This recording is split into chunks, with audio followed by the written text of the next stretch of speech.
कृष्णाय यादवेन्द्राय ज्ञानमुद्राय योगिने नाथार्कमणेशाय नमो वेदान्तवेदिने रामाय रामभद्राय रामचन्द्राय वेदसे रघुनाथाय नाथाय सीताय पते नमः मनोजवं मारुततुल्यवेगं जितेन्द्रियं बुद्धिमतां वरिष्ठं वातात्मजं वानरयोत्तमुख्यं श्रीरामदूतं शरणं प्रपद्ये। ओं नारायणं नमस्कृत्य नरं चैव नरोत्तमं देवीं सरस्वतीं व्यासं ततो जयमुदीरयेत्। व्यासाय भवनाशाय श्रीशाय गुणराशे हृद्याय शुद्धविद्याय मध्वाय च नमो नमः। तपस्वाध्याय शुश्रूषा कृष्णपूजारतं मुनिं विश्वेशमिष्टदं वन्दे परिव्राट् चक्रवर्तिनं श्रीगुरुभ्यो नमः। हरिः ओಂ। ಜರಾಸಂಧ ಸಭೆ ನಡೆಸ್ತಾ ಇದ್ದಾನೆ.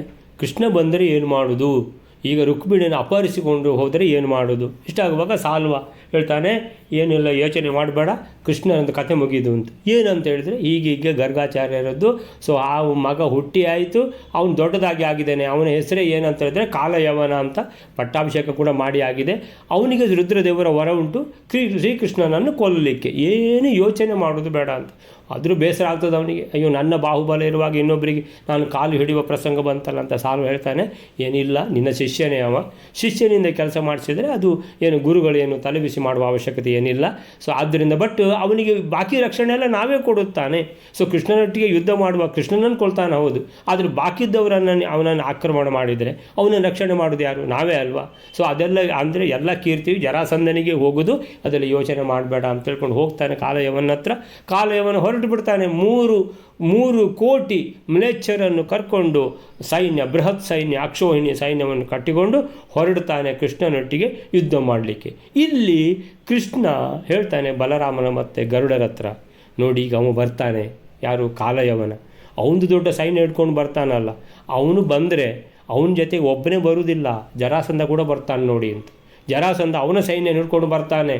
ಬಂದು ಏನು ಮಾಡ್ತಾನೆ, ಯಾದವರನ್ನು ಸದೆ ಬಡಿತಾನೆ. ಅವನಿಗೆ ಸಿಟ್ಟು ಉಂಟು. ಪ್ರತಿ ಸಲ ಅವನಿಗೆ ಯಾದವರನ್ನು ಕೊಲ್ಲಿಕ್ಕಾಗಲಿಲ್ಲ, ಒಂದು ಸಲ ಕೂಡ. ಯಾಕೆ ಕೊಲ್ಲಿಕ್ಕಾಗಲಿಲ್ಲ ಅಂತ ಹೇಳಿದ್ರೆ, ನನ್ನ ಹತ್ರ ಯುದ್ಧ ಮಾಡಿಕೊಂಡೇ ಅವನಿಗೆ ಪೂರೈಸುವುದಿಲ್ಲ. ಕೃಷ್ಣನ ಹತ್ರ ಯುದ್ಧ ಮಾಡಿ ಬೇರೆಯವರನ್ನು ನೋಡಲಿಕ್ಕೆ ಟೈಮ್ ಇಲ್ಲಲ್ಲ ಅಲ್ಲಿ. ಸೊ ಯಾದವರನ್ನು ಎಲ್ಲಿ ಕೊಲ್ಲುವುದು? ಈಗ ಕಾದು ಕೂತಿದ್ದಾನೆ. ಈಗ ನನ್ನ ಹತ್ರ ಯುದ್ಧ ಮಾಡಲಿಕ್ಕೆ ಕಾಲಯವನ ಇದ್ದಾನಲ್ವ, ಈಗ ಏನು ಮಾಡ್ತಾನೆ, ಸಿಟ್ಟಿಂದ, ಹಿಂದಿನ ಸಿಟ್ಟಿಂದ ಎಲ್ಲ ಯಾದವರನ್ನು ಕೊಂದು ಬಿಡ್ತಾನೆ. ಇದು ವಿಷಯ ನೋಡಿ, ಹೀಗೆಲ್ಲ ಉಂಟು ಅಂತ.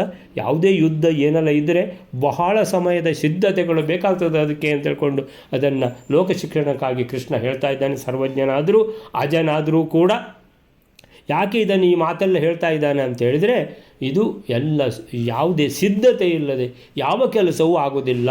ಪ್ಲ್ಯಾನಿಂಗ್ ಬೇಕೇ ಬೇಕು, ಸ್ಟ್ರಾಟಜಿ ಮಾಡಬೇಕು ಅಂತ ಹೇಳ್ಕೊಂಡು ಈ ರೀತಿ ಹೇಳುವಾಗ ಮುಂದೆ ಹಾಗಾದರೆ ಕೃಷ್ಣ ಏನು ಮಾಡ್ತಾನೆ ಯಾದವರನ್ನು ರಕ್ಷಿಸಲಿಕ್ಕೆ ಅಂತ ಹೇಳ್ಕೊಂಡು ಆವಾಗ ಕೃಷ್ಣ ಹೇಳ್ತಾನೆ, ನಾನು ವಿಶ್ವಕರ್ಮನನ್ನು ಸ್ಮರಣೆ ಮಾಡಿದ್ದೇನೆ. ವಿಶ್ವಕರ್ಮ, ಯಾಕೆ ವಿಶ್ವಕರ್ಮ ಬರುವುದು ಅಂತ ಹೇಳಿದರೆ, ವಿಶ್ವಕರ್ಮ ಯಾಕೆ ಬರುವುದು ಅಂತ ಹೇಳಿದರೆ, ಈಗ ಅದನ್ನು ವಿಶ್ವಕರ್ಮನನ್ನು ಇದು ಮಾಡಿಬಿಟ್ಟು ಅವನು ಬರ್ತಾನೆ ಅಂತ ಹೇಳಿಬಿಟ್ಟು, ಸಮುದ್ರ ಮಧ್ಯಗಾಪುರಿ ವಿಧಾನಂ ಅದ್ಯಮೇ, ಏನಂತ ಹೇಳಿದರೆ ಸಮುದ್ರದ ಮಧ್ಯದಲ್ಲಿ ಒಂದು ಪಟ್ಟಣವನ್ನು ನಿರ್ಮಾಣ ಮಾಡಬೇಕು. ಅತಃ ಸಮುದ್ರ ಮಧ್ಯಗ ಪುರಿ ಅಂತೇಳಿದರೆ ಯಾವ ಪುರಿ ಇದು? ಮಥುರಾಪುರಿ ಬೇಡ, ಈಗ ದ್ವಾರಕಾಪುರಿ. ದ್ವಾರಕಾಪುರಿಯನ್ನು ವಿಧಾನಂ ಸೃಷ್ಟಿಸಬೇಕು ಅಂತೇಳಿದರೆ, ಈಗ ಯಾದವರಿಗೆ ರಕ್ಷಣೆ ಕೊಡಬೇಕಿದ್ದರೆ ಎಲ್ಲಿ ರಕ್ಷಣೆ ಕೊಡುವುದು ಅಂತೇಳಿದರೆ, ಹಾಗಾದರೆ ಮಧುರಾಪುರಿಯನ್ನು ನಿರ್ಮಾಣ ಮಾಡಿ, ಎಲ್ಲಿ? ಸಮುದ್ರ ಮಧ್ಯದಲ್ಲಿ ಅಂತೇಳಿದರೆ ಸಮುದ್ರ ಮಧ್ಯದಲ್ಲಿ ಇರುವಂಥ ಮಧುರಾಪುರಿ, ಇದು ದ್ವಾರಕಾಪುರಿಗೆ ಯಾರೂ ಬರುವಾಗಿಲ್ಲ. ಸೊ ಯಾರಿಗೆ? ಯಾದವರಿಗೆ ರಕ್ಷಣೆ ಸಿಗ್ತದೆ ಅನ್ನುವಂಥದ್ದು. ಅಂದರೆ ನಿಜವಾದ ರಾಜ ಅಂತ ಹೇಳಿದರೆ ತನ್ನ ಜನರಿಗೆ, ತನ್ನವರಿಗೆ ರಕ್ಷಣೆಯನ್ನು ನೀಡುವಂಥದ್ದು ರಾಜನದ್ದು ಮೊದಲ ಕೆಲಸ. ತನ್ನನ್ನು ರಕ್ಷಣೆ ಮಾಡಿಕೊಳ್ಳುವಂಥದ್ದು ಕೆಲಸ ಅಲ್ಲ, ತನ್ನ ಪ್ರಜೆಗಳಿಗೆ, ತನ್ನನ್ನು ನಂಬಿಕೊಂಡಿದ್ದವರಿಗೆ, ಅವರಿಗೆ ರಕ್ಷಣೆ ಕೊಡುವಂಥ ಕೆಲಸ. ಸೊ ಹಾಗೆ ಕೃಷ್ಣ ಇಲ್ಲಿ ಆ ಕೆಲಸ ಮಾಡ್ತಾ ಇದ್ದಾನೆ. ಸೊ ಅಲ್ಲಿವರೆಗಾಗಿದೆ. ಈಗ 111ನೇ ಶ್ಲೋಕ ವೇಳೆಯರೆ. ಪ್ರರೋಚತೆ ನಿಧಾನಮಪ್ಯಮುತ್ರ ಸರ್ವಸಾತ್ವತಾಂ ಉದೀರೇಶೈವಮೀಶ್ವರೋ ಸ್ಮರತ್ ಸುರೇಶವರ್ಧಕಿಂ. 111ನೇ ಶ್ಲೋಕ. ಜರಾಸಂಧನಿಂದ ಬರಬಹುದಾದ ಯಾದವರಿಗೆ ಬರಬಹುದಾದ ಆಪತ್ತನ್ನು ನಿವಾರಿಸುವುದಕ್ಕೋಸ್ಕರ ಶ್ರೀಕೃಷ್ಣನು ಯೋಚನೆ ಮಾಡುತ್ತಾನೆ. ಸಮುದ್ರ ಮಧ್ಯದಲ್ಲಿ ಒಂದು ಯೋಗ್ಯವಾದ ಪಟ್ಟಣವನ್ನು ನಿರ್ಮಿಸುವುದೇ ಶ್ರೇಷ್ಠ, ಉತ್ತಮ ಅಂತ ಯೋಚನೆ ಮಾಡ್ತಾನೆ. ಹಾಗೂ ಈ ಪಟ್ಟಣದಲ್ಲಿ ಎಲ್ಲ ಯಾದವರನ್ನು ಸಂಸ್ಥಾಪಿಸುವುದು ಕೂಡ ನನಗೆ ಈಗ ಸರಿ ಅನ್ನಿಸುತ್ತದೆ ಅಂತ ಯೋಚನೆ ಮಾಡುತ್ತಾನೆ. ಈ ರೀತಿ ಯೋಚನೆ ಮಾಡಿದ ಶ್ರೀಕೃಷ್ಣನು ದೇವತೆಗಳ ಶಿಲ್ಪಿಯಾದ ವಿಶ್ವಕರ್ಮನನ್ನು ಸ್ಮರಿಸುತ್ತಾನೆ.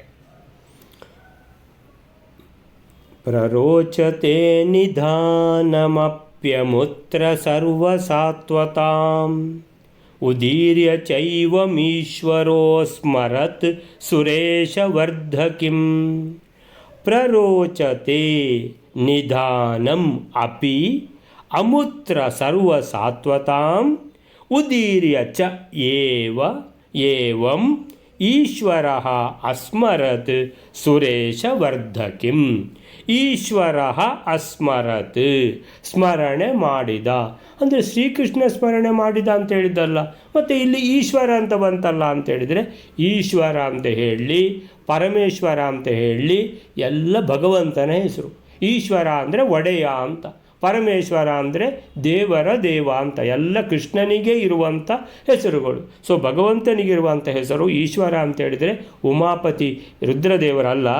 ಸೊ ಈಶ್ವರ ಅಸ್ಮರತ್, ಯಾರನ್ನು ಸ್ಮರಣೆ ಮಾಡಿದರು ಶ್ರೀಕೃಷ್ಣ ಭಗವಂತ? ಸುರೇಶವರ್ಧಕಿಂ. ಸುರೇಶ ಅಂತೇಳಿದರೆ ಸುರರು ಅಂತೇಳಿದರೆ ದೇವತೆಗಳು, ದೇವತೆಗಳ ಒಡೆಯ ಸುರೇಶ ಅಂತೇಳಿದರೆ ದೇವೇಂದ್ರ ಅಂದರೆ ದೇವಲೋಕದ, ಸುರೇಶ ಅಂದರೆ ದೇವಲೋಕದ ವರ್ಧಕಿಂ. ವರ್ಧಕಿಂ ಅಂತೇಳಿದರೆ ಈಗ ನಾವೆಲ್ಲ ಹೇಳೋದಿಲ್ವ, ಗಾರೆಯವರು ಮೇಸ್ತ್ರಿ ಅಂತೆಲ್ಲ ಹೇಳೋದಿಲ್ವ, ಹೀಗೆ. ಸೊ ವರ್ಧಕಿಂ ಅಂತೇಳಿದರೆ ಸೊ ದೇವಲೋಕದ ಶಿಲ್ಪಿ ಯಾರು? ವಿಶ್ವಕರ್ಮನನ್ನು ಶ್ರೀಕೃಷ್ಣ ಭಗವಂತ ಸ್ಮರಣೆ ಮಾಡಿದರು.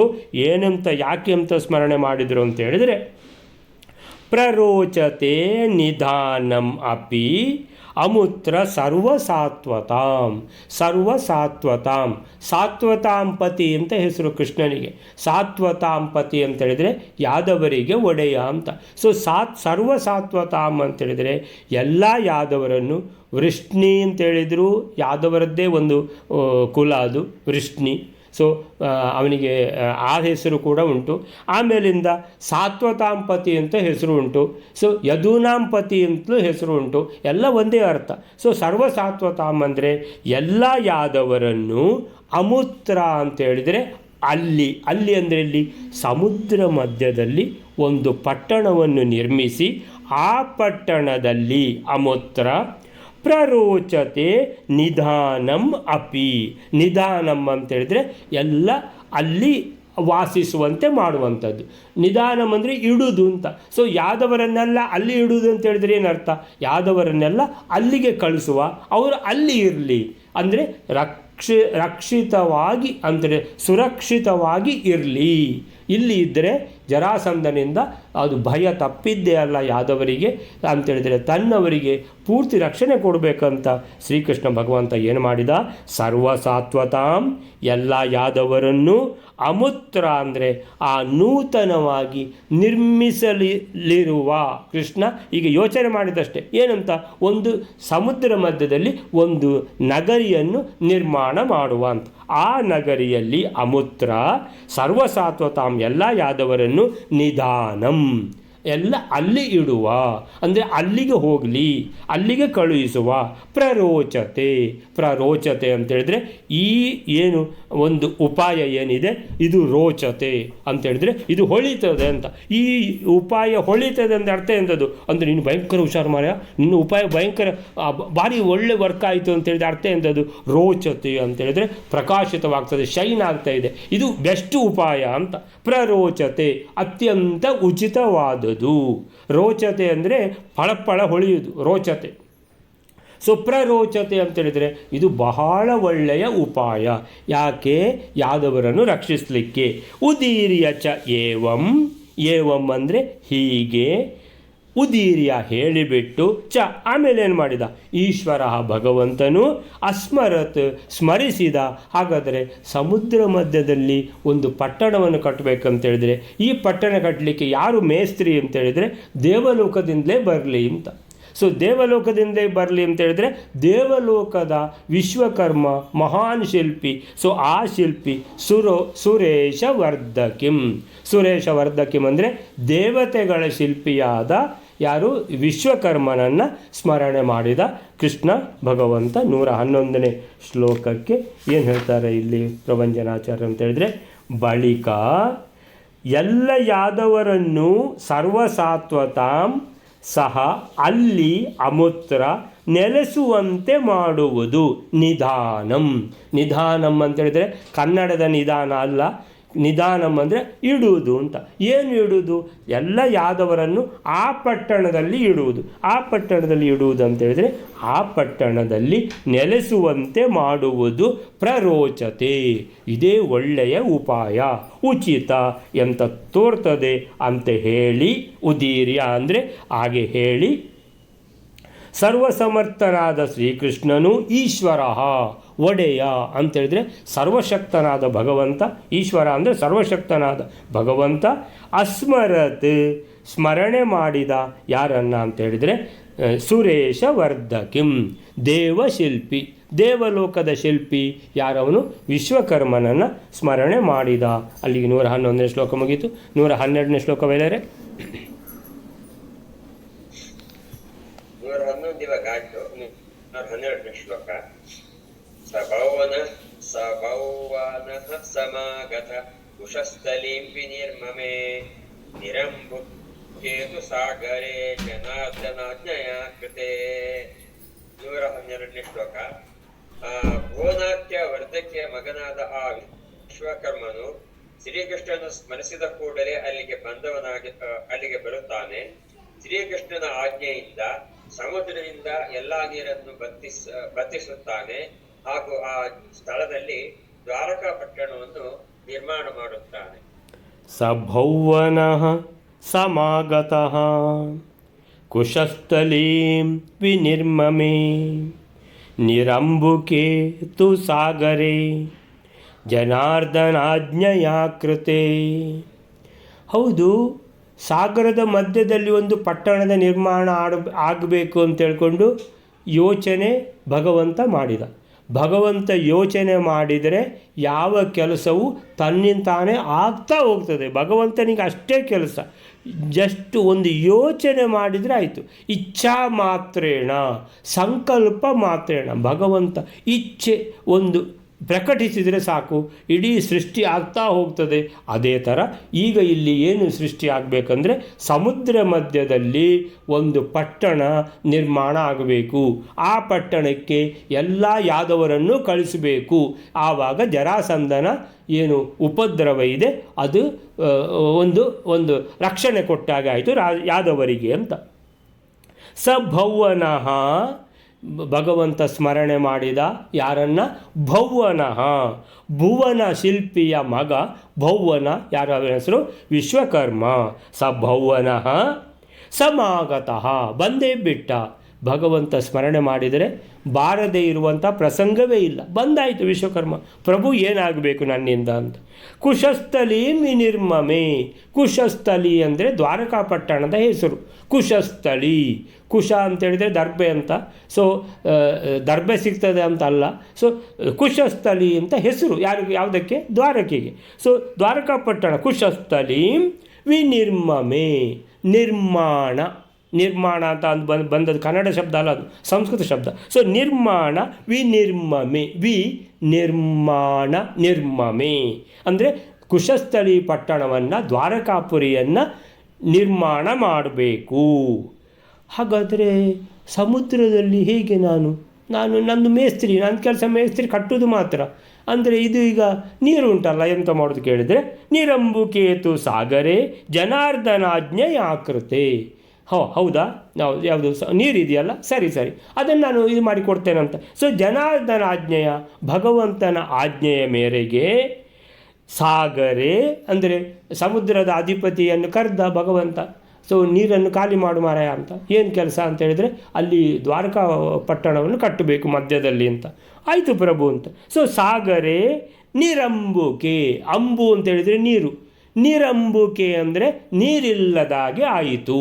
ಸಾಗರ ಹೌದಾ, ಎಲ್ಲಿ ಉಂಟು ನೀರು ಅಂತ ಹೇಳ್ಕೊಂಡು ನೋಡಿದರೆ ನೀರೇ ಇಲ್ಲ. ಓ ಪ್ರಭು, ನೀವು ಎಷ್ಟು ಅಂತ ಹೇಳಿದರೆ, ನೀವು ಇಚ್ಛಾ ಮಾತ್ರೇಣ ಭಗವಂತ ಎಲ್ಲನೂ ಏನಂತ ಹೇಳಿದರೆ ಇಚ್ಛೆ ಮಾಡಿದರೆ ಆಯಿತು, ಅದು ಕೆಲಸ ಆಗಿ ಹೋಯಿತು. ಇಡೀ ಸಮುದ್ರ ಬರಿದಾಗಿದೆ, ನೀರೇ ಇಲ್ಲ, ಆಯಿತು ಕಟ್ಟಿಬಿಡಿ ಅಂತ. ಯಾರಿಗೆ? ವಿಶ್ವಕರ್ಮನಿಗೆ. ಸಭೌವನಃ ಸಮಾಗತಃ, ವಿಶ್ವಕರ್ಮ ಬಂದ. ಕುಶಸ್ಥಳಿ ನಿರ್ಮಮೆ, ಕುಶಸ್ಥಳಿ ಆ ದ್ವಾರಕಾ ನಗರಿಯನ್ನು ಕಟ್ಟಲಿಕ್ಕೆ. ನಿರಂಬುಕೇತು ಸಾಗರೆ, ಆ ಸಮುದ್ರ ಬರಿದಾಯಿತು. ನಿರಂಬುಕೆ, ಅಂಬು ಇಲ್ಲ, ನಿರಂಬುಕೆ. ನಿರಂಬುಕೇತು ಸಾಗರೆ ಜನಾರ್ದನಾಜ್ಞೆಯ, ಭಗವಂತನ ಆಜ್ಞೆಯ ಮೇರೆಗೆ ಕೃತೆ ಅಂತ ಹೇಳಿದರೆ ಸಾಗರವು ಏನಾಯಿತು, ಮಾಡಲ್ಪಟ್ಟಿತು. ನಿರಂಬುಕೆ, ನೀರಿಲ್ಲದಾಗೆ ಮಾಡಲ್ಪಟ್ಟಿತು. ಏನು ಭಗವಂತನ ಆಜ್ಞೆ ಕೂಡ ಬೇಡ, ಖಾಲಿ ಇಚ್ಛೆಯಿಂದಲೇ ಎಲ್ಲ ಕೆಲಸವೂ ಆಗ್ತಾ ಹೋಗ್ತದೆ. ಇಲ್ಲಿಗೆ ಬಂದ ಯಾರು? ವಿಶ್ವಕರ್ಮ ಬಂದವನೇ. ಭುವನನ ಮಗ ಯಾರು? ಈ ವಿಶ್ವಕರ್ಮ.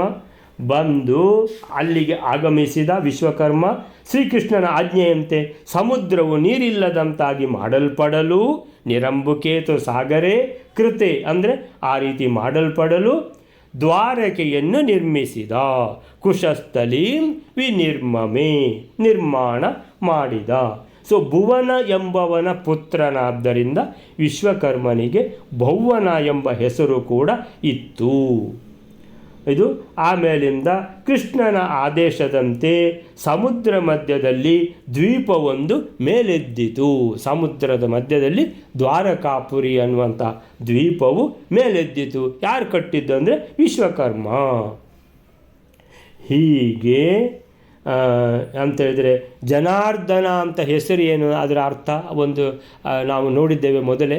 ಜನಾರ್ದನ ಅಂದರೆ ಜನರ ಏನು ಕಷ್ಟಗಳಿದೆ, ಸಂಸಾರದ ಕಷ್ಟಗಳನ್ನು ಬಿಡುಗಡೆ ಮಾಡಿ ಮೋಕ್ಷಕ್ಕೆ ಕರೆದುಕೊಂಡು ಹೋಗುವವನೇ ಜನಾರ್ದನ.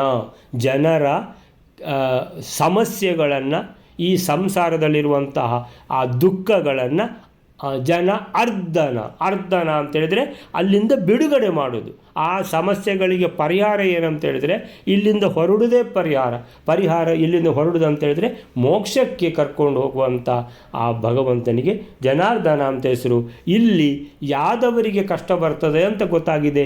ಯಾರಿಗೆ? ಶ್ರೀಕೃಷ್ಣ ಭಗವಂತನಿಗೆ. ಅದಕ್ಕೋಸ್ಕರ ಯಾದವರನ್ನು ಸುರಕ್ಷಿತವಾಗಿ ಇರಬೇಕಂತೇಳಿಬಿಟ್ಟು ಏನು ಕುಶಸ್ಥಳಿ ಅನ್ನುವಂಥ ದ್ವಾರಕಾ ನಗರಿಯನ್ನು ನಿರ್ಮಾಣ ಮಾಡಿದ್ದಾನೆ. ಯಾರನ್ನು ಕರೆಸಿ ಅಂತೇಳಿದರೆ ದೇವಶಿಲ್ಪಿಯಾದ ವಿಶ್ವಕರ್ಮನನ್ನು ಕರೆಸಿ. ಅವನಿಗೆ ಇನ್ನೊಂದು ಹೆಸರು ಭೌವನ ಅಂತಿದೆ. ಅದು ಯಾಕೆ ಭೌವನ ಅಂತ ಹೆಸರು ಅಂದರೆ ಭುವನನ ಮಗ ಭೌವನ. ಯಾರವನು ಭುವನ ಅಂದರೆ ಅವನು ದೇವವರ್ಧಕಿ, ಸುರವರ್ಧಕಿ ಅಂದರೆ ದೇವಲೋಕದ ಮೇಸ್ತ್ರಿ, ದೇವಶಿಲ್ಪಿ ಅಂತ ಅರ್ಥ. ನಂತರ ಅಂಥ ಭಗವಂತ ಅಂತೇಳಿದರೆ ಮೋಕ್ಷವನ್ನೇ ಕೊಡುವಂಥ ಭಗವಂತ. ಆ ಭಗವಂತನಿಗೆ ಈ ಸಂಸಾರದ ಅಂಥ ನಮ್ಮ ಎಲ್ಲ ಕಷ್ಟಗಳಿಂದ ನಮ್ಮನ್ನು ಬಿಡುಗಡೆ ಮಾಡುವಂಥ ಅಂಥ ಸಾಮರ್ಥ್ಯವೇ ಇರುವಾಗ ಈ ಲವಣ ಸಮುದ್ರ, ಆ ಯಾವುದು ಸಮುದ್ರ? ಅದು ಲವಣ ಸಮುದ್ರ. ಸಮುದ್ರ ಅಂದರೆ ಯಾವಾಗಲೂ ಉಪ್ಪು ನೀರೇ ತಾನೆ. ಲವಣ ಸಮುದ್ರ, ಲವಣ ಅಂದರೆ ಉಪ್ಪು. ಲವಣ ಸಮುದ್ರವನ್ನು ಏನು ಮಾಡಿದ? ಹಿಂದಕ್ಕೆ ಸರಿಸಿ ನೀರನ್ನು ಖಾಲಿ ಮಾಡಿಬಿಟ್ಟು ದ್ವೀಪವನ್ನು ವಿಶ್ವಕರ್ಮನಿಂದ ನಿರ್ಮಾಣ ಮಾಡಿಸಿದ. ವಿಶ್ವಕರ್ಮನಿಂದ ನಿರ್ಮಾಣ ಆಯಿತು ಅಂತೇಳಿದರೆ ಭವ್ಯವಾದ ಭುವನಗಳಿಂದ ಆ ನಿರ್ಮಾಣ ಆಗುವಂಥ ವಿಶ್ವಕರ್ಮ ನಿರ್ಮಾಣ ಅಂತೇಳಿದರೆ ಅದು ಬಹಳ ಭವ್ಯವಾದ ನಿರ್ಮಾಣ ಅದು. ಹೀಗೆ ಈ ವಿಶ್ವಕರ್ಮ, ಇದು ಮಹಾಭಾರತದಲ್ಲಿ ಕೃಷ್ಣನ ಕಥೆ ಆಯಿತು. ಈ ವಿಶ್ವಕರ್ಮನ ಕಥೆ ನಾವು ಮೊದಲೆಲ್ಲಿಯಾದರೂ ಕೇಳಿದ್ದೇವಾ ಅಂತೇಳಿದರೆ ಕೇಳಿದ್ದೇವೆ. ಇದೇ ಗ್ರಂಥದಲ್ಲಿ ರಾಮಾಯಣ ಓದುವಾಗ ಅಲ್ಲಿ ಸೇತುವೆ ಕಟ್ಟುವಾಗ ಏನಂತೇಳಿದರೆ ಏನು ಹೇಗೆ ಸೇತುವೆ ಕಟ್ಟುವುದು ಅಂತ ಅವ ಹೇಳ್ತಾನೆ. ಯಾರು? ಸಿಂಧು ರಾಜ. ಅರೆ ಶ್ರೀರಾಮಚಂದ್ರ ಭಗವಂತ, ನಿಮ್ಮ ಈ ಕಪಿ ಸೈನ್ಯದಲ್ಲಿ ಒಬ್ಬ ಇದಾನಲ್ಲ ನಳ ಅಂತೇಳಿ, ಅವನು ಯಾರು? ದೇವಶಿಲ್ಪಿ ಅವನು ಅಂತೇಳಿದರೆ ವಿಶ್ವಕರ್ಮಂದೇ ಅವತಾರ. ಯಾರವ? ನಳ. ಆ ನಳ ಏನಂತೇಳಿದರೆ ಬಾಕಿದ್ದವರೆಲ್ಲ ಕಪಿಗಳು ಮರವೋ ಅಥವಾ ಕಲ್ಲೋ ಅಥವಾ ಏನು ಬೇಕಾದರೂ ಅವನ ಹತ್ರ ತಂದು ಕೊಡಲಿ, ಅವನು ಸಮುದ್ರದಲ್ಲಿ ಇಟ್ಟರೆ ಸಾಕು, ಅದನ್ನು ಕೆಳಗೆ ಹೋಗುವುದೇ ಇಲ್ಲ, ಅದು ತೇಲ್ತಾನೆ ಇರ್ತದೆ. ಆದ್ದರಿಂದ ಆರಾಮಾಗಿ ಸೇತುವೆ ಕಟ್ಟಬಹುದು ಅಂತ. ಯಾರದು? ನಳ. ಆ ನಳನೇ ಅವನು ವಿಶ್ವಕರ್ಮ. ಸೊ ವಿಶ್ವಕರ್ಮ ರಾಮಾಯಣದಲ್ಲಿ ನಳ ಎಂಬ ಕಪಿಯಾಗಿ ಜನಿಸಿ ಶ್ರೀರಾಮನ ಆದೇಶದಂತೆ ಸೇತುವೆಯ ನಿರ್ಮಾಣ ಕಾರ್ಯದ ನೇತೃತ್ವ ವಹಿಸಿದ್ದ. ಅದು ಇನ್ನೊಂದು ಅಂತೇಳಿದರೆ ಆ ಸೇತುವೆ ಅನ್ನುವಂಥದ್ದು ಸಮುದ್ರದ ಮೇಲೆ ಕಟ್ಟಿರುವಂಥದ್ದು ಭವ್ಯವಾದ ಸೇತುವೆ. ಅದೊಂದು ವಿಶ್ವದ ಏನಂತೇಳಿದ್ರೆ ವಂಡರ್ಸ್ ಅಂತ ಹೇಳಿದ್ರೆ ವಿಸ್ಮಯಗಳಲ್ಲಿ ಒಂದು. ಸೊ ಅದೇ ರೀತಿ ಈ ಸಮುದ್ರ ಮಧ್ಯದಲ್ಲಿ ದ್ವಾರಕಾಪುರಿಯನ್ನು ಕಟ್ಟಿರುವಂಥದ್ದು ಇನ್ನೊಂದು ವಿಶ್ವದ ವಿಸ್ಮಯ. ಸೊ ಹೀಗೆ ಅಲ್ಲಿದ್ದು ರಾಮಾಯಣದ್ದಾಯಿತು, ಇಲ್ಲಿ ಮಹಾಭಾರತದ್ದಾಯಿತು. ಅಲ್ಲಿಗೆ 112ನೇ ಶ್ಲೋಕ ಆಯಿತು. 113ನೇ ಶ್ಲೋಕವೆಲ್ಲರೆ ಮಹೋದಕಸ್ಯ ಮಧ್ಯತಶ್ಚಕಾರತಾಂ ಪುರೀಂ ಶುಭಾ ದ್ವಿಷಟ್ಕಯೋಜನಾಯತಾಂ ಪಯೋಧ್ಯ ಮಧ್ಯ ಗೋಪಮಾಂ. 113ನೇ ಶ್ಲೋಕ. ಜನಾರ್ದನ ಆಜ್ಞೆಯಿಂದ ಪ್ರಾಕಾರ ರೂಪದಿಂದ ಇರತಕ್ಕಂತಹ ಜಲಸಮೂಹದ ಮಧ್ಯ ಪ್ರದೇಶದಲ್ಲಿ 12 ಯೋಜನೆಗಳಿಂದ ವಿಸ್ತೃತವಾದ ಕ್ಷೀರ ಸಮುದ್ರದ ಮಧ್ಯದಲ್ಲಿರತಕ್ಕಂತಹ ಶ್ವೇತದ್ವೀಪಕ್ಕೆ ಸದೃಶವಾದ ಶ್ರೇಷ್ಠವಾದ ಪಟ್ಟಣವನ್ನು ವಿಶ್ವಕರ್ಮನು ನಿರ್ಮಾಣ ಮಾಡುತ್ತಾನೆ. ಮಹೋದಕಸ್ಯ ಮಧ್ಯತಃ ಚಕಾರತಾಂ ಪುರೀಂ ಶುಭಾಂ ದ್ವಿಷಟ್ಕಯೋಜನಾಯತಾಂ ಪಯೋಬ್ಧಿ ಮಧ್ಯ ಗೋಪಮಾಂ.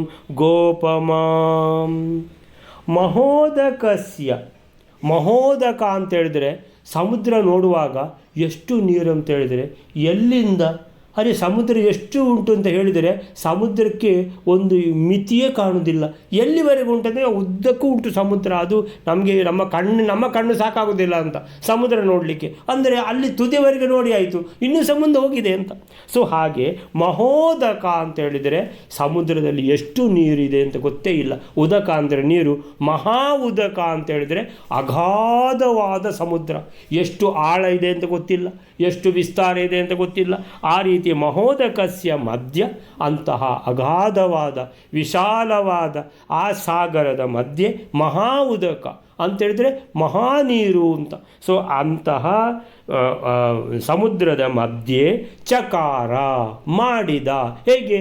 ಭಗವಂತ ನೀರು ಖಾಲಿ ಮಾಡಿ ಕೊಟ್ಟಿದ್ದಾನೆ, ಇವನು ಕಟ್ಟಿದ್ದಾನೆ. ತಾಂ ಪುರೀಂ ಶುಭಾಂ ಪುರೀಂ ಅಂತೇಳಿದರೆ ಮಂಗಲಮಯವಾದ, ಮಂಗಲಕರವಾದ, ಶುಭಾಂ ಅಂತೇಳಿದರೆ ಒಳ್ಳೆಯದು ಅಂತ. ಸೊ ಮಂಗಲಕರವಾದ ಪಟ್ಟಣವನ್ನು ದೇವಶಿಲ್ಪಿ ವಿಶ್ವಕರ್ಮನು ಸಮುದ್ರ ಮಧ್ಯದಲ್ಲಿ ಸೃಷ್ಟಿಸಿದ, ನಿರ್ಮಾಣ ಮಾಡಿದ. ಮಹೋದಕಸ್ಯ ಮಧ್ಯ, ಆ ವಿಶಾಲವಾದ ಅಗಾಧವಾದ ಸಾಗರದ ಮಧ್ಯದಲ್ಲಿ ಚಕಾರ ಮಾಡಿದ.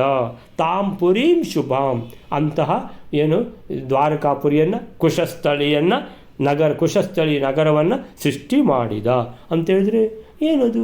ಒಂದು 30-40ಯಲ್ಲಿ ಕಟ್ಟಿದ್ದ, ಅಲ್ಲ 40-60ಯಲ್ಲಿ ಕಟ್ಟಿದ್ದ ಅಂತ ಹೇಳ್ಕೊಂಡು ನಮಗೆ ಡೌಟ್ ಬಂದರೆ ಹೇಳ್ತಾರೆ ದ್ವಿಷಟ್ಕ ಯೋಜನಾಯತಾಂ. ದ್ವಿಷಟ್ ಅಂತೇಳಿದರೆ 2 6, 2 ಆಗಲಿ 12. ದ್ವಿಷಟ್ ಅಂದರೆ 12 ಯೋಜನ. ಅಂದರೆ ಯೋಜನ ಅಂದರೆ ಎಷ್ಟು? ಅಲ್ಲಿ ಬಂದಿದೆಲ್ಲ ಮಧ್ವ ವಿಜಯದಲ್ಲಿ. ಅಂದರೆ ಒಂದು ಯೋಜನ ಅಂದರೆ 3-4 ಕಿಲೋಮೀಟರ್ ಅಂತ. So minimum 3-4 kilometre. ಆದರೆ 12 4 ಅಂದರೆ 48 ಕಿಲೋಮೀಟರ್ ಆಯಿತು. 48 ಕಿಲೋಮೀಟರ್ ಈ ಕಡೆ, 48 ಕಿಲೋಮೀಟರ್ ಈ ಕಡೆ ಅಂತೇಳಿದರೆ ಈ ಥರ ಇರುವಂಥದ್ದು ಒಂದು 50 ಕಿಲೋಮೀಟರ್ ಅಂತ ಇಟ್ಕೊಳ್ಳಿ. 50 ಕಿಲೋಮೀಟರ್ ಪೂರ್ವ ಪಶ್ಚಿಮಕ್ಕೂ 50 ಕಿಲೋಮೀಟರ್, ಉತ್ತರ ದಕ್ಷಿಣಕ್ಕೂ 50 ಕಿಲೋಮೀಟರ್ ಇರುವಂತಹ ದ್ವಿಷಟ್ಕ ಯೋಜನಾಯತಾಂ ಅಂದರೆ ಅಷ್ಟು ವಿಸ್ತೀರ್ಣ ಇರುವಂತಹ ಪಯೋಬ್ಧಿ ಮಧ್ಯ. ಪಯ ಅಂತೇಳಿದರೆ ನೀರು ಅಂತ ಆಗ್ತದೆ, ಹಾಲು ಅಂತ ಆಗ್ತದೆ. ಸೊ ಕ್ಷೀರ, ಪಯೋಬ್ಧಿ ಅಂದರೆ ಕ್ಷೀರಸಾಗರ. ಕ್ಷೀರಸಾಗರ ಮಧ್ಯಗ ಉಪಮಾಂ. ಕ್ಷೀರಸಾಗರದ ಮಧ್ಯದಲ್ಲಿ ಶ್ವೇತದ್ವೀಪ ಇದ್ದ ಹಾಗೆ ಇಲ್ಲಿ ಈ ಸಮುದ್ರದ ಮಧ್ಯದಲ್ಲಿ ಯಾವುದು ದ್ವೀಪ ಅಂತೇಳಿದರೆ ದ್ವಾರಕಾ ನಗರಿ ಅನ್ನುವಂತಹ ದ್ವೀಪವನ್ನು ನಿರ್ಮಾಣ ಮಾಡಿದರು ಅಂತ. ಸೊ ಇದಕ್ಕೇನು ಹೇಳ್ತಾರೆ ಅಂದರೆ ಜಲರಾಶಿಯ, ಅಗಾಧವಾದ ಜಲರಾಶಿ ಮಹೋದಕ, ಅದರ ಮಧ್ಯದಲ್ಲಿ ಮಧ್ಯತಃ ಚಕಾರ ಮಾಡಿದ. ಏನನ್ನ? ಅವನು 12 ಯೋಜನ ವಿಸ್ತೀರ್ಣದ ದ್ವಿಷಟ್ಕ ಯೋಜನ ಆಯತ ಅಂದರೆ ಉದ್ದ ಮತ್ತು ಅಗಲ. ಸೊ ಅದಿರುವಂಥದ್ದು ರೆಕ್ಟ್ಯಾಂಗಲ್ ಆಯತ. ಸೊ ಅದು ಅಂತ ಹೇಳಿದ್ರೆ 12 ಯೋಜನ ಈ ಕಡೆ 12 ಯೋಜನ ಅಲ್ಲಿ ಅಂತ ಹೇಳಿದ್ರೆ ಎಷ್ಟು ವಿಸ್ತೀರ್ಣ ಆಗುತ್ತೆ ಅಂತ ನೋಡ್ಕೋಬೋದು. ಸೊ ಅಷ್ಟು ಯೋಜನೆ ಇರುವಂಥ ವಿಸ್ತೀರ್ಣ ಇರುವಂತಹ ಈ ಕುಶಸ್ಥಳಿ ನಗರವನ್ನು ಆ ಪಯೋಬ್ಧಿ ಮಧ್ಯೆ, ಪಯೋಬ್ಧಿ ಅಂತೇಳಿದರೆ ಪಯ ಅಂದರೆ ಹಾಲು, ಸೊ ಹಾಲಿನ ಸಾಗರ ಅಂತೇಳಿದರೆ ಕ್ಷೀರಸಾಗರದ ಮಧ್ಯೆ ಶ್ವೇತದ್ವೀಪ ಇದ್ದ ಹಾಗೆ, ಎಲ್ಲಿ ಅದು ಭಗವಂತ ಇರುವಂತಹ ಶ್ವೇತದ್ವೀಪ ಕ್ಷೀರಸಾಗರದ ಮಧ್ಯದಲ್ಲಿ, ಆ ಥರದಲ್ಲಿ ಈ ಲವಣ ಸಮುದ್ರದ ಮಧ್ಯದಲ್ಲಿ ದ್ವಾರಕಾ ನಗರಿಯನ್ನು ಏನು ಸೃಷ್ಟಿ ಮಾಡಿಸಿದ ಯಾರ ಮುಖಾಂತರ ಅಂದರೆ ದೇವಶಿಲ್ಪಿ ವಿಶ್ವಕರ್ಮನ ಮುಖಾಂತರ. ಸೊ ಈಗ 12 ಯೋಜನ ವಿಸ್ತೀರ್ಣದ ಕ್ಷೀರ ಸಮುದ್ರದ ಮಧ್ಯೆ ಶ್ವೇತದ್ವೀಪದಂತೆ ಕಂಗೊಳಿಸುವ, ಕ್ಷೀರ ಸಮುದ್ರದ ಮಧ್ಯೆ ಶ್ವೇತದ್ವೀಪದಂತೆ ಉಪಮಾಂ ಆ ಥರ ಕಂಗೊಳಿಸುವಂತಹ ಮಂಗಳಕರವಾದ ಶುಭಾಂಪುರೀಂ ದ್ವಾರಕಾಪುರಿಯನ್ನು, ದ್ವಾರಕಾಪಟ್ಟಣವನ್ನು ನಿರ್ಮಿಸಿದ. ಸೊ ಹೀಗೆ ಆಯ್ತಲ್ಲ. ನಂತರ 12 ಯೋಜನಾ ದ್ವಾರಾವತಿ ಅಂತೇಳಿದರೆ ಒಂದು ಯಾವುದು ಅದು ಇದು ಬರ್ತದಲ್ಲ, 7 ಸಪ್ತೈತೆ ಮೋಕ್ಷದಾಯಕ ಮಥುರಾ ಮಾಯ ಕಾಶಿ ಕಾಂಚಿ ಅವಂತಿಕ ಪುರಿ ದ್ವಾರಾವತಿ ಚೈವ ಸಪ್ತೈತೆ ಮೋಕ್ಷದಾಯಕ. ಪುರಿ ದ್ವಾರಾವತಿ ಅಂತೇಳಿದರೆ ಎಲ್ಲ ಬಾಕಿದ್ದೆಲ್ಲ ಯಾವುದು ನಮ್ಮ ಮಥುರಾ, ಅಯೋಧ್ಯ, ಮಥುರಾ, ಮಾಯ, ಕಾಶಿ, ಕಾಂಚಿ, ಅವಂತಿಕ ಅಂದರೆ ಉಜ್ಜಯಿನಿ, ಆಮೇಲೆ ಪುರಿ ಅಂತೇಳಿದರೆ ಪುರಿ ಒರಿಸ್ಸಾದಲ್ಲಿರುವಂಥ ಪುರಿ ಜಗನ್ನಾಥ. ಅದೇ ಥರ ಈ ದ್ವಾರಕೆ ಅನ್ನುವಂಥ ದ್ವಾರಾವತಿ ಅಂತ ಅದಕ್ಕೆ ಹೇಳ್ತಾರೆ. ದ್ವಾರಾವತಿ ಅಂದರೂ ಅದೇ, ಕುಶಸ್ಥಳಿ ಅಂದರೆ ಅದೇ, ದ್ವಾರಕಾ ಅಂತ ಹೇಳಿದ್ರು ಅದೇ. ಸೊ ಆ ರೀತಿಯಲ್ಲಿ ತತಸ್ಸ ನಿರ್ಮಿತ ಕಾಂತ ಪುರಿ ದ್ವಾರಾವತಿ ತದಾ ಅಂತ ಹೇಳ್ಕೊಂಡು ಮಾನಸೇನ ಪ್ರಯತ್ನೇನ ವೈಷ್ಣವಿ ವಿಶ್ವಕರ್ಮಣ ಅಂದರೆ ವಿಶ್ವಕರ್ಮನ ಮುಖಾಂತರ ಆ ದ್ವಾರಕಾ ನಗರಿಯನ್ನು ನಿರ್ಮಾಣ ಮಾಡಲಾಯಿತು. ಅಲ್ಲಿಗೆ 113ನೇ ಶ್ಲೋಕ ಮುಗೀತು. 114ಕ್ಕೆ ಹೋದರೆ ಲೇಟ್ ಆಗ್ತದೆ. ಸೊ 3 ಶ್ಲೋಕ ಆದದ್ದು ಇವತ್ತು. ಸರಿ, ಹಾಗಾದರೆ ಅಲ್ಲಿಗೆ ಇವತ್ತು ನಿಲ್ಲಿಸ್ಕೊಳ್ಳೋಣ. ಸೊ ನಂತರ ಏನೆಲ್ಲ ಆಗ್ತದೆ, ದ್ವಾರಕಾ ನಗರಿಗೆ ಹೇಗೆ ಹೋಗಿ ನೆಲೆಸ್ತಾರೆ ಯಾದವರು, ಆಮೇಲಿಂದ ಹೇಗೆ ಯುದ್ಧ ಆಗ್ತದೆ. ಈಗ ಆ ಕಡೆಯಿಂದ ಬಂದಾಯಿತು, ಇನ್ನು ಹತ್ತಿರ ಬಂದಿದ್ದಾರೆ ಅಂತ ಹೇಳಿದ್ದಾರೆ. ಯಾರು? ಇವನು ಕಾಲಯವನ ಮತ್ತು ಅವನ ಸೈನ್ಯ. ಸೊ ಈ ಕಡೆ ಜರಾಸಂಧನು ಕೂಡ ಬರ್ತಾನೆ ಅಂತ ಹೇಳ್ಕೊಂಡು ಆ ಯಾದವರ ರಕ್ಷಣೆಗೆ ಎಲ್ಲ ಏರ್ಪಾಡಾಗಿದೆ. ಸೊ ಆ ರೀತಿಯಲ್ಲಿ ಸೊ ಅದನ್ನು ಇವಾಗ ನಿಲ್ಲಿಸ್ಕೊಳ್ಳೋಣ.